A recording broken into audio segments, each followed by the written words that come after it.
Very good afternoon. It's Thursday, the 7th of November. If you're watching this live, the time is 1 p.m. on the 7th of November. Obviously, if you're watching it on playback, that time may be different where you're watching from. Very good afternoon and welcome to this week's Lite Bite Lunch. I'm absolutely delighted to be joined today by the Micro Business of the Year 2024 winner, Mark McHale from Howth Experiences. So for the next half hour, pull up a chair, grab a cup of coffee, sit back, relax, and enjoy a Lite Bite Lunch.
Absolutely delighted to be joined, as I say, by Mark from Howth Experiences. And Mark, just for the record, when I actually booked you for this slot several months ago, I didn't actually know you were the winner at that stage. So this was purely a happy coincidence that the first show after the awards happened to be you as the winner. So I'm absolutely delighted about that. Brilliant.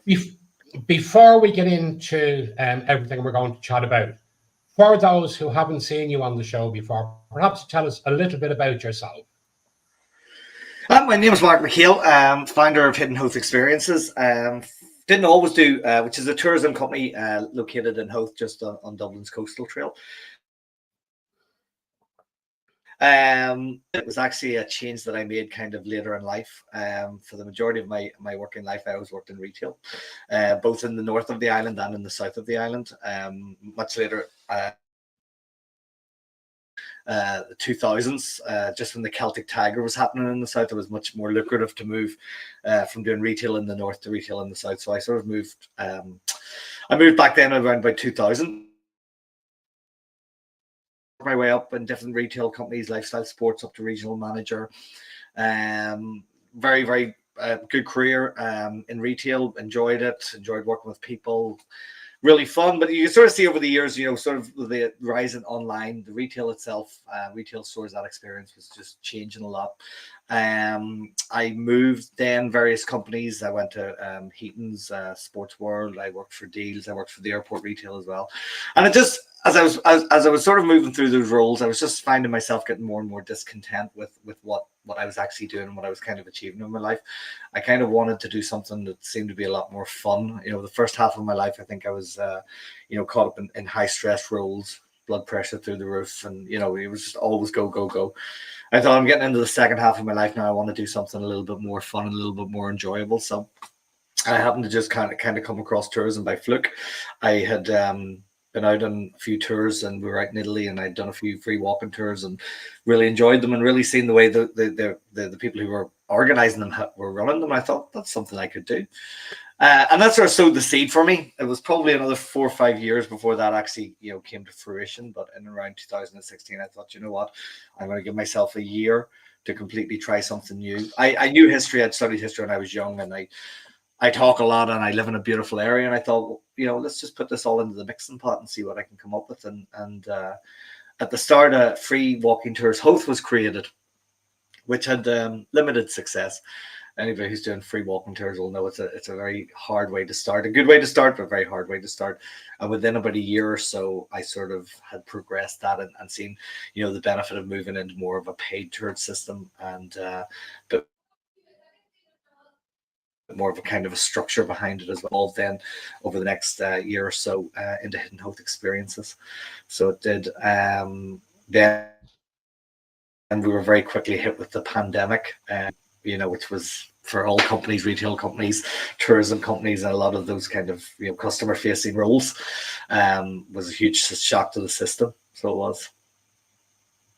Well, again, I think it's fair to say, in a lot of ways, given your skill set, the pandemic was, in a lot of ways, actually really, really good to you. Yeah, I mean, we were very fortunate. I mean, at the time, whenever we were hit hearing the news and around March, 2020, that, and at that stage, I was starting to see real growth in the business. We had a great 2019, and I was starting to really plan for 2020. And a lot of we had a lot more of a good presence online, and we were working with the OTAs and starting to find our feet. Then to get hit with the pandemic, but at the start of, obviously, we were told 2 weeks. 3 weeks. You're like, okay, I can do 2 weeks. I can do 3 weeks of sitting at home. I can do, this. And then it kept going and going and going. And within, a couple of months of nothing coming in and really sort of evaluating whether or not I'd made a good choice going down the tourism route. I came across the opportunity where I could put together an online tour. Airbnb had put together a platform. I'd done one or two of the online tours, and I thought, what, I can do that. So I submitted an online tour, virtual online tour to them, and they accepted it. So around about June 2020, I did my first virtual tour online, which was very unusual to move from that in real life presence to that sort of online space. Very, very different skill set. Very, very different in what you need to do and what you need to look for and how you kind of need to, because basically what we do is entertain. You're in a sort of an entertaining role. And then to do this online through a screen, through maybe 1,000 miles and 4-hour time difference, it was a kind of a whole new skill set. Yeah. But we were very fortunate, and it started to build with the whole way through 20 and through 2021 we had I actually probably through those period of time through 2020, 2021, and then 2022 was probably it was busier than I would have been had the in real life tours continued through that period. So it was to go from thinking that the business was gone at that stage to suddenly seeing it was a kind of, it breathed new life into it in a different sense. Yeah, and I mean, absolutely. But I mean, I think when we talk about the tours, we have to talk about Missy, because let's be honest, for the large part, you're there to make up the numbers. Missy is the star of the tours. Yeah, for definite. Like I say, yeah, I call her head of marketing, basically. And she gets the people in, and then I have to sort of look after them when they get here. Though she does that as well. So yeah, she's been quite the little star of the show. I mean, I get people. I mean, our main tour is called the Dublin Coastal Hiking, Pints and Puppies, and I get people who get off the train and say he's here for the pint and I'm here for the puppy. So, and they know her by name and everything, which again I think kind of feeds into the with one of the awards we got this time, the Digital Genius. It sort of feeds into that strategy that we had, which was to very much personalize the business around myself and around Missy. So it's front and center when you're looking at the social media. You know the personality of her, you know the personality of me, and a lot of people see that before they come, so they're asking for her by name when she comes. So it was a good kind of, I'm not going to say strategy, I'm not going to say my dog was a strategy, but it definitely has worked. Having her front and center in the tours for sure, and it adds that, it's actually a great talking point as well, because when people get off the train, there's no awkwardness. There's they're straight away wanting to pet the dog. Where is she? What age is she? How is she? It's a great way to kind of get people to bond together very, very quickly who have just met each other for the first time. Absolutely. And so tell me, have you any special tours coming up over Christmas? Well, I mean, obviously, all of our tours are special. We have the Dublin Coastal Craft Hikes and Pints and Puppies with Missy, and we have the Dublin Coastal Craft Beer and Seafood Tour. And both those tours will continue to run, so they will on a probably more of a reduced schedule over the next while. I mean, at the minute, we're probably trying to tap into that kind of corporate scene as well. So obviously, with the likes of the businesses around, they're wanting to have their Christmas parties now. So there's a whole kind of segment there where we're going to adapt some of the tours to do a bit of a hike and then maybe food at the end of it. So sort of a combination of the both tours to kind of suit that kind of corporate market as well, who don't want to just go out and drink. For a Christmas party, they want to have some sort of fun activity to do where you can sort of team bond at the same time, and then maybe afterwards go for a meal and a couple of drinks, and the more stereotypical kind of Christmas office party. but a lot more of them now want to have that kind of outdoor space, that activity, that adventure as well. So we're moving into that space as well. The virtual will still continue to run, so there'll probably be the last week or so where you'll have the office parties as well, which we'll do a sort of a kind of a special virtual tour for those people who continue to still work remotely, who want to have that kind of happy Christmas hour type thing. Very good, very good. And staying on the theme of Christmas, now that Halloween's out of the way, we're allowed to make general mention of it. Okay. What is Christmas in Howth like? Like, would you, if I was to say to people, you're going to be in Dublin in the run into Christmas, is Howth somewhere I should be saying, get out there, see the Christmas markets, see the harbour in full Christmas flow, that type of thing? Yeah, I mean, all year round, Howth is just buzzing. I mean, this year we've been very blessed with a very good autumn. I think our autumn was almost better than our summer, in terms of weather and stuff like that. So there's a lot of people coming out here at the weekends, and they're coming out to do the walks and the hikes and stuff like that. We obviously have a couple of markets, which would be all year round markets. Probably be a little bit more themed as well for Christmas time, so definitely come out for those. They operate on the Saturdays and Sundays, and I mean, the multitude of the best restaurants that we have in the entire island are all located in this one peninsula. So for sure, there's always something to do in Howth. I'm running tours, and I know the other tour companies around are running tours. The boats are running. So Christmas time will be lively. It'll be good. It'll be fun, but it mimics just what Howth is like all year round. We have a saying here: it's Howth is magic, and that doesn't change whether it's January or December. This year, we've actually got an extra thing which is related to Christmas. It's more New Year. We're going to actually have a fireworks display. So Fingal are putting a fireworks display on at the end of the pier. So there's going to be a huge New Year's Eve fireworks display, which is the first time, as far as I know, it's happened. So and I think, as far as I know, it's a free event. So don't quote me on that. I think it is. So we're going to have a huge fireworks display. At the end of the pier, you're going to be looking out over Ireland's Eye and seeing these fireworks. So that's going to be a big event that I would recommend. We normally travel for New Year. We see family, but this year I'm nearly sure we're going to stay and be part of that. And I do know that Dunleary are also doing a big event on New Year's Eve night with fireworks, the whole lot. So, if you're up around Howth Head, you're going to have a magnificent view. Yeah. Just make sure the dogs are well tucked up out of the way. Absolutely, 100%. And how would Missy be around fireworks and that type of thing? She's grand, actually. Where we live, we wouldn't bring her outside on Halloween night, but we don't hear them that much here, and they're around us, so she's not that spooked by them, which is good for us. She's very much an indoor dog as well. So yeah, absolutely. Now, as you know, everyone who comes on the show is asked about their favorite light bite lunch. So, for you at the moment, what's your go-to for something quick for a light bite lunch for you? Oh, I'm a ham and cheese toasty guy. If somebody had to say I'd live off one food for the rest of my life, it would be ham and cheese toasties. So yeah, that's easy, and that could be lunch, dinner, hangover, breakfast. Not breakfast, actually. For breakfast, I have to have breakfasty items. I can't eat anything that's not a breakfasty item before 12 o'clock. Yeah, absolutely.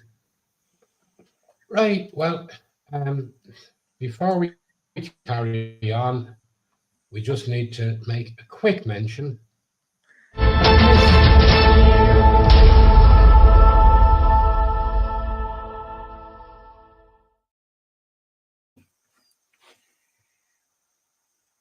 Was named the Micro Business for 2024, and very well deserved it was. I know the judges were absolutely in love with everything he does, the way he presents the business, the whole lot. So it was certainly very popular. And I am delighted to announce that as of now, nominations are open for the Micro Business Awards 2025. Brilliant. There's a couple of changes to the categories this year, so I will very quickly run through them. There again, we have the reinvention with attitude. So has your business pivoted or reinvented itself? Whatever the reason, whether through necessity or through customer demand, or purely that you wanted to change a few things up yourself, that would cover you under reinvention. We have introduced the family business, and that's a business where 2 or more members of one family are involved in the day-to-day running of the business. And in answer to the question you asked me earlier, Mark, having Missy there, Missy is a family member, so yes, that is a family business. A new category that we were asked about including, because so often they're forgotten about, we've included the excellence in retail or hospitality superstar. This is one I can see giving the judges a lot of headaches, and it'll certainly keep them on the toes. So what we want to identify, we want you to identify the particular staff member in the local shop, in the local restaurant, the local coffee shop, who is a shining star, who you see go above and beyond for customers, that type of thing. With this category, there will be 2 awards, one for the business and one for the actual individual. So it's a brand new category, and it's one I certainly see giving a lot of difficulty to the judges to find the winner of. We then have the artists, artisans, and makers. So that's all types of creatives. It doesn't matter whether you're knitting, kitting, maybe you're a candlestick maker. It doesn't make any difference at all. All aspects of the crafts are included here. So that'll be the category for you. Again, we have the food and drink hero. Generally has been won by producers, but it could be a hamper company. It could be a small drinks company, the whole range of options there. We have the planet or the green champion. We're all becoming more environmentally aware. So tell us what you're doing to be that little bit more environmentally aware. The young entrepreneur needs to be under 35 on the 1st of January 2025. So if your birthday is the 2nd of January 2025 and you'll be 35, yes, you do qualify to enter. Then we have the event expert. So again, it doesn't matter what aspect of an event you work in, whether it's backstage, whether it's the creatives, doesn't make any difference at all. The entertainment expert is there for you to snatch up the win on.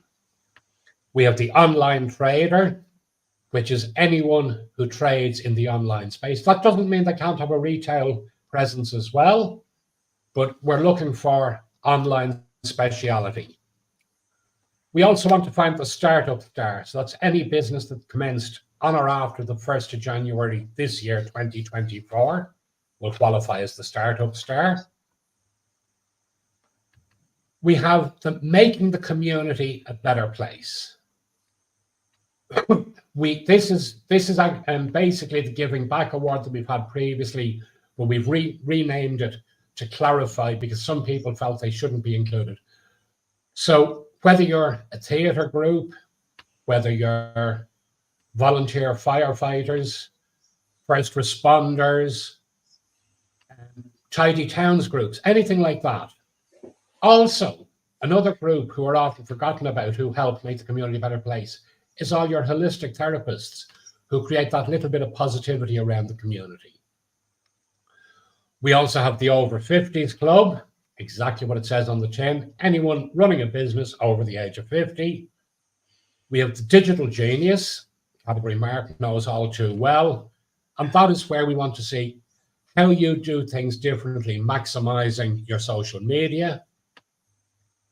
Then we'll have the People's Choice. The People's Choice is a public vote. All categories, with the exception of People's Choice, will close on the 30th of January. But the closing date for People's Choice will run until the 31st of August, 2025. So on the 30th of January, all the entries will be gathered, will be sent off to all the judges, and they have the hard job then. We've a number of new judges on the panel this year, so it'll certainly be interesting to see how they review things. The definition, for, again, it's a question I'm asked every single year, what defines a micro business? As per the CRO and government guidelines, the definition of a micro business has to meet 2 of 3 conditions. So if you meet any 2 of these 3 conditions, you qualify as a micro business. Your turnover must not be more than €700,000. Your balance sheet or assets of the business must not be more than 350,000, and the average number of employees must not be more than 10. Now, you could have 6 employees all year, and then seasonally at Christmas, you have 5 additional ones in, bringing you over the 10. Across the course of the year, that would be deemed you would still be below 10. The Micro Business Awards operate on an honour basis, and we expect that entrants to do the same. So if you feel like you want to enter a category and you don't really fit into it, we ask you not to. But if you feel that you do, even in a very loose way, by all means enter it, and our judges will take that into account. Again, unlike a lot of awards out there, we will tell you exactly what the judges are looking at. They're looking at your website. What's the visual impact? How easy is it to use? What's the value of the content you're putting out there? Then they'll look at your social media. Same thing. What is the value of the content? When they read that content, is it the same stuff being spooled out all the time? Is there good interaction? Then they want to look as a consumer. We have a judge who is doing nothing but looking at it. How hard or how easy is it to buy your product or service? And then they're looking for what makes you different to everyone else doing what you're doing out there. So what's your unique selling point? So that pretty much sums up what the categories are going to be. I really am excited to see all the entries coming in and wishing everyone the best of luck. The finals next year are going to be on the 18th of October.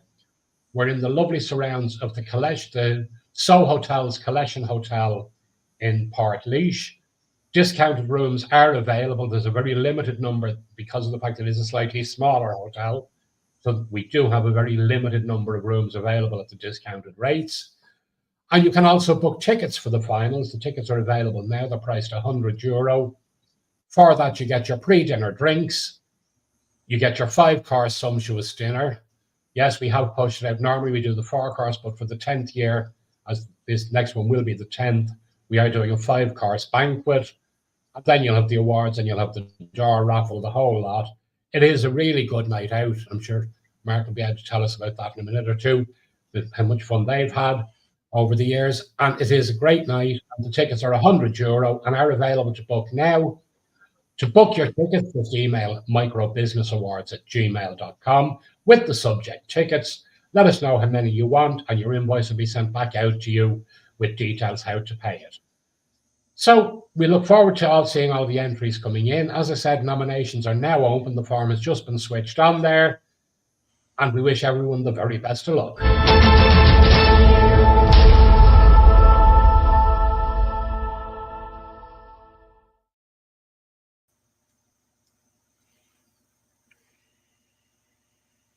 Message coming in for you there, Mark. And Maggie Gardy saying congratulations on all of your awards over the years. It's brilliant. Maggie is actually Maggie's who's been making your certificates every year for you. Oh, actually, very good. Does a fabulous job for us year on year. They're brilliant. I really love them. I'm looking at 2 of them here. So yes, yeah. Why is that not switching off now for us? There we go. So, for you, what does it mean having been named Micro Business of the Year? Well, it was a shock at the start. I mean, I'm not going to lie. I know I'd been nominated for a Digital Genius, and I'd really put a lot of effort into the digital kind of side of things. I think of bookings in my business, it keeps me relevant with people who've booked us before, which then kind of gives us word of mouth bookings. So I put a lot of effort into that space. So I was sort of really hoping that would be the one that we're going to get, and it was great that we did. And then all of a sudden, you announced the other one. I was shocked. I was completely shocked. It took me by surprise a lot. It was a magical moment. I loved it. It was a great event, and I'd recommend anybody, please, book the tickets for the event. You're not going to regret it. I mean, from the food to the opening drinks to the hotels and everything, they've been just absolutely superb. So it's an event I've really looked forward to the couple of years that we've went now. So I recommend Well, anybody to book the tickets. It gives us like a lot of recognition. I mean, it's bragging rights. It's it's something you can put on your website. It's something you can shout about in your social media. And at all times, you're always looking for new content as well. So it's good to have that kind of recognition from peers and in the industry as well. So it really does put the business on the map. Well, I think in part, as you know, we use a very wide panel of judges, and it's not the same judges every year. There will be some of them that will do a few years and then we'll stop for a couple of years and then we bring them back in again, purely because we want to keep it fresh all the time. We want fresh eyes looking at it. And the one thing that stood out with all the judges for you is the way your business has grown, the amount of interaction in your social media, the reviews people have left, and that's what stood out for them and what made them go, this is a business that is really going somewhere and that is really working on it's not just about a balance sheet and about getting money in. This is somebody who, the passion, the drive is all shown there. So I mean, I can tell you that from talking to us, that is why you won that award. But like the event itself, as you know, you get a great mix of characters there, and it's a great opportunity. You know. So tell me, if you weren't doing the tours, where do you see yourself? What would you have been doing instead? I'd be sad. I don't. You know, it's hard to know. I think there was a plan B at that stage. You know, I really wanted to do something that was going to be really fun, and I can't believe the journey I've been on and how much fun it has been. If I was to be doing anything else, I mean, it's definitely going to be a very, very much a different for me. I don't know. Maybe like to have done something kind of maybe in the theater or something like that. There, I don't know. I definitely want to do something kind of in a more creative space. Than possibly down the kind of the management side of things, or in kind of corporate Ireland again, so that. So I'd have to do something that would be more in the creative space for sure. But like I say, there wasn't really a plan B, and I'm glad that plan A has worked, and I don't have to kind of complete the sentence really. Yeah, no, well, and again, I mean, me personally, I remember meeting you when I first met you back in the days of the free walking tour. Yeah. And I remember talking to you and struggling to see what the plan was to turn it into a viable business to generate a living. And I have to say, I am blown away every time I look at just how far you've taken it. So what's next for Hidden Howth Tours? Is there any new tours planned? Is there what's next? Anything in the pipeline? Yeah. So, okay. Definitely stuff in the pipeline. I mean, you need to, I'm a big one, evolve or die. The virtual tour stuff that had really taken off, that's probably taken a bit more of a backseat. And the more outdoor space that virtual element is probably decreasing. So I'm looking to add on a few different new tours for next year and new people. I mean, the biggest part about kind of growing a business, which is kind of personality led, and to expand that and get more people. You know, I'm maxed out in the tours I'm doing. Missy's maxed out in the tours she's doing. So how do we kind of bring that out? We have other people who are working with us this year on a more ad hoc basis, but for next year, there's probably going to be more of a structure around other people joining us with that same sort of drive, personality, and that kind of element of fun to kind of keep the tours in that space. So that's probably what's next for us, and more of a sense of kind of some new products coming online and some new people as well. So that's where we are. Absolutely brilliant. Well, it's hard to believe, but we've almost run out of time. We have your website scrolling across the bottom of the screen there. Is that the best way for people if they want to get in touch with you, or is there any other way you want to put out there? Well, they can phone me or email Mark at hiddenhowthexperiences.com. That's probably the easiest way. You'll get that information on the website anyway, but email me is usually probably the best way to get a response. I've a bit of a habit of I can't let emails sit in my inbox, so they have to be replied to. So if you're emailing me, you probably know that you get a response within. That's probably the best. Great. Well, listen, Mark, unfortunately, the clock has beaten us. It's been great Okay. getting to have a bit of time to chat with you. Yeah. We will be Yeah. back in 2 weeks' time with another guest, another Lite Bite lunch. And until then, we'll wish you all a very good afternoon. Thanks. Take care. Thanks again, Rory.